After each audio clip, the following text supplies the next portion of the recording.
everyone, it's Jessica and welcome back to the final video of my NotebookLM guide for educators and learning designers. Today we're going to take a look at NotebookLM Studio, and I'm going to demo a few features and show you how they can turn your sources into structured learning materials.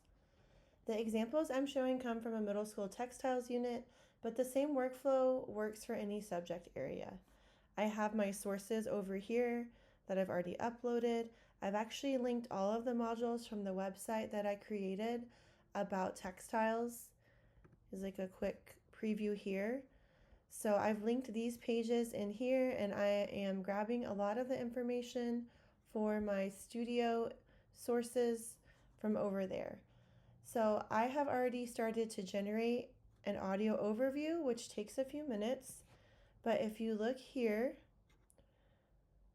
if you want to make an audio that your students can listen to or that you can listen to, it has different formats. There's also length that you can pick, and it will give you an idea for different prompts that you could use. I'm actually using the one that it just went through. It was about creating a narrative arc for the fabric life cycle. And if you're interested in one that it suggests, you can just click and hit the tab and then generate it. So I've already started generating it. So I'm going to close this out. It's still generating. A lot of these tools I think take a long time to generate, like 5 minutes or so. So while it is still generating that, I'm going to go to my fashion quiz, which I used here. So I clicked here, I input my prompt. It was just a general overview of all of the modules from my website, and this is what it came up with. I'm going to expand this here, and it has multiple choice questions. And it is going over different things that I have from my Threaded Together website here. You cannot export directly from this quiz feature, but there is a add-on that you can, or extension that you can use in Chrome that will allow you to export the quiz. So I actually downloaded this. It is from Chua Kimon, so if you just search for that, you can add this to your Chrome browser, and it will let you download the quiz in a CSV or spreadsheet format, PowerPoint, Kahoot, PDF. So this makes it really easy if you want to put it into a different format.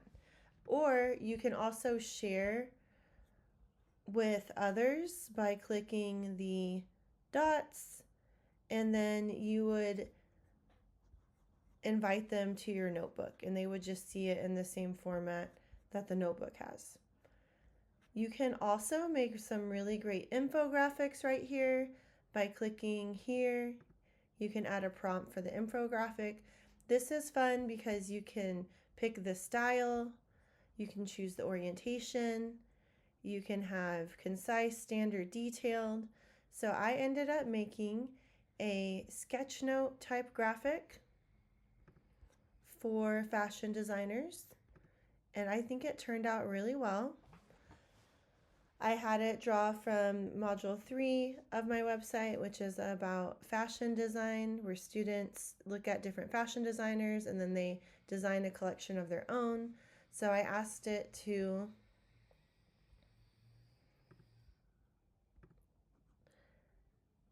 go to module 3 of my website, create an infographic featuring fashion designers with a picture and short blurb, and leave a blank space for a student to add their own famous fashion designer at the end.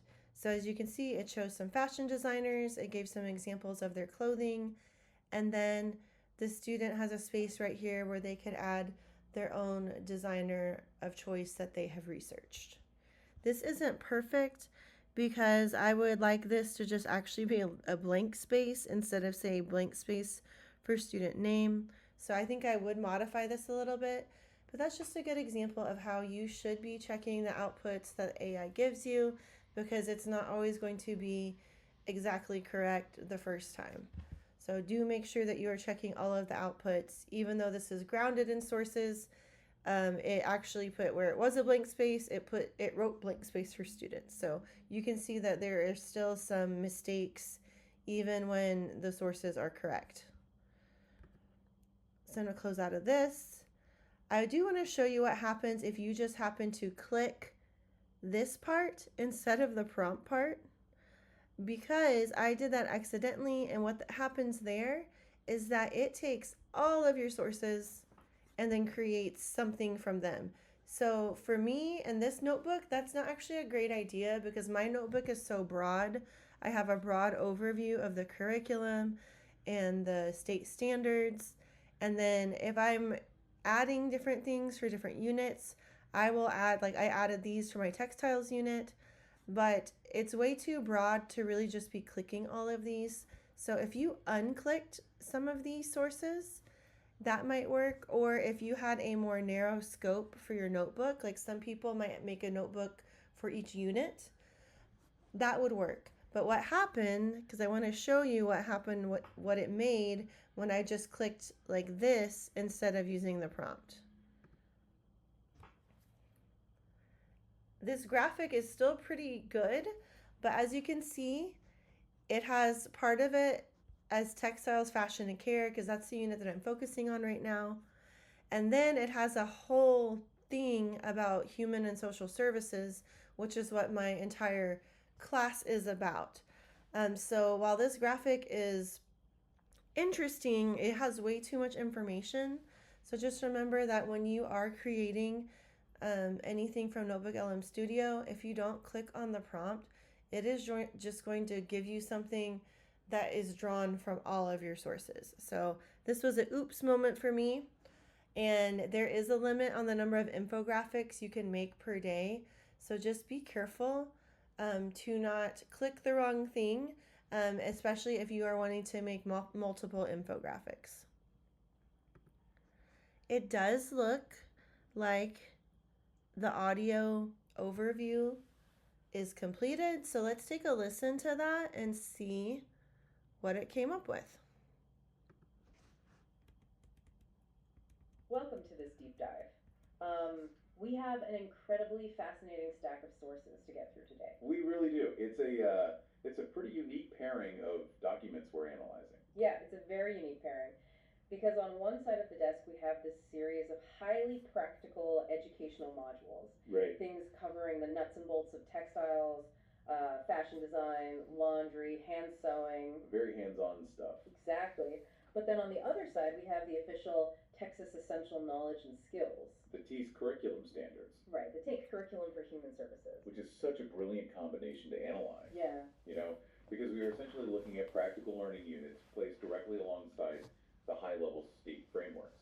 The frameworks that dictate why those specific skills are being taught to students in the first place. Exactly. It really bridges that gap between knowing how to do something and understanding why it actually matters to society.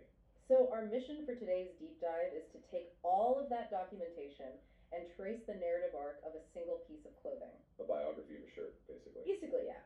We are going to follow its life cycle from the very first, microscopic fiber through the high-stakes world of fashion design. Straight into the treacherous waters of your laundry basket at home. Okay, so that was a little overview of the audio.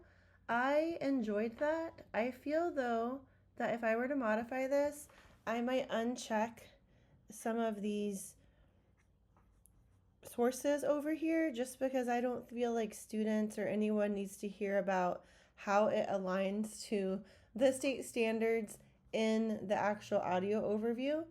But I did like the narrative that they were creating about how clothing either comes from the earth or from created synthetic fibers in a lab, all the way through getting woven and created by a fashion designer, and then eventually into your closet. So the last thing that I want to show you is a slide deck. This was probably my favorite output from Studio so far. I asked it to create a slide deck over laundry mastery and I'm pretty happy with the way this turned out. My prompt asked it to create a 7 steps of laundry guide for 7th to 8th graders and briefly explain the rationale behind each step, and then use info from module 2.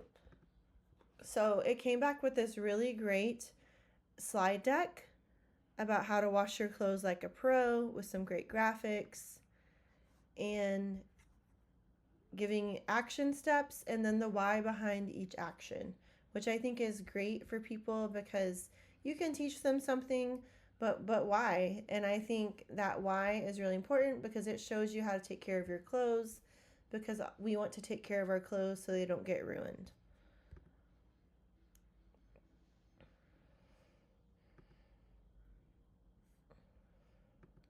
It also gives tips on not overloading the washing machine, selecting the correct temperature and cycle, drying the correct way, and then at the end, you are officially a laundry pro. Right, so I like this slideshow so much that I'm probably going to even use this with my students.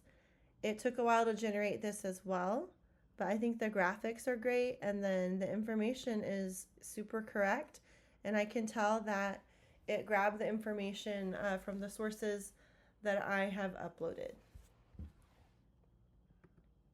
As you can see, there's other things in here: flashcards, mind maps, reports, some data tables, depending on what you're teaching or if you are doing coursework for a corporate position or company.